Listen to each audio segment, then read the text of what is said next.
আহ রোজার পর একটা পিকনিক হলে ভালো হয়। তোমরা কি বলো? আরে গাধার বিচি, আমাদের কাছে তো একবেলা ভাত খাওয়ারও টাকা নাই। আর তুই বলিস কি না পিকনিক করবি? এত টাকা পাবো কোথি? আরে সিম্পাঞ্জি, থাম, আগে আমার কথাটা তো শোন। আমি তো বলিনি আমি টাকা দিয়ে পিকনিক করব। আমার প্ল্যান হচ্ছে ওই এলিয়েন কাশেম ভাইয়ের দুটো মুরগি ও একটি ছাগল চুরি করব। এটাই আমাদের কাজ হয়ে যাবে। तो रुको जरा, सबर करो। ছি ছি, রোজা রেখেও আদব আসলো না।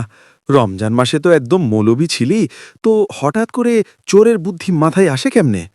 সত্যি করে বল, তারাবি না পড়ে কাশেম চাচার গাছের ডাব তুই তো মারস নাই? আরে এইগুলো তো রমজান মাসের ফরজ কাজ, না করলে মনে হয় রোজা হয় না।